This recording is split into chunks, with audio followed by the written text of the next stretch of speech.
Leasing a car is the biggest waste of money out there. I lease a car. So why? I think that I want to not have to deal with an older car, and I can lease it for a few years. It's cheaper. I don't drive it very much. I don't go over the limit, and I can turn it in and get a brand new car in 3 years. Yes, but if you keep it the entire time and you look at the money that I don't agree with Chris on a lot of things, but on this, he is not wrong. There is a case for leasing. And that other one, she's crazy making. This is why you should never listen too closely to financial celebrities, because their advice is almost always way too generalized and not specific to you.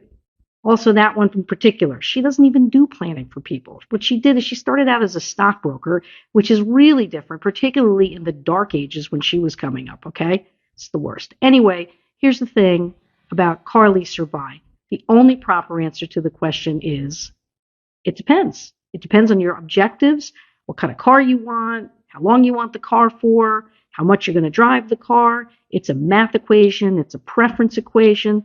Here's where leasing might make sense, though. For example, luxury high-end car that appreciates, because some do.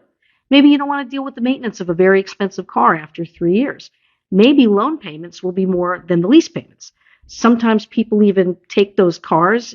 At the end, they buy out the lease, they then resell the car, and they've made money, right? That's very rare, but it happens. That kind of arbitrage is really for wealthy people. But a more typical example would be something like your mom and you have young kids and you want to get a minivan. You plan on driving the thing to the ground. Girl Scouts, road trips. I would suggest maybe thinking about a loan. Put down some money and then use it until the wheels fall off, because in the end, long term, if you're going to need the car for a long time and you're going to put a lot of miles on it, a lease might not make any sense.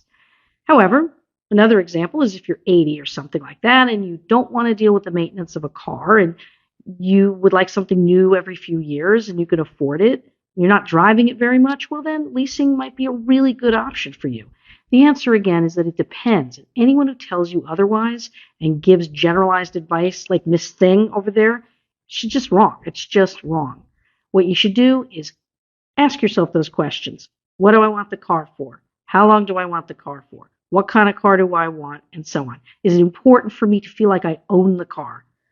And then, if you still don't know what to do, ask a financial advisor for help. But in the meantime, give it some thought and know that there are options, and know that sometimes leasing is better than buying and sometimes buying is better than leasing.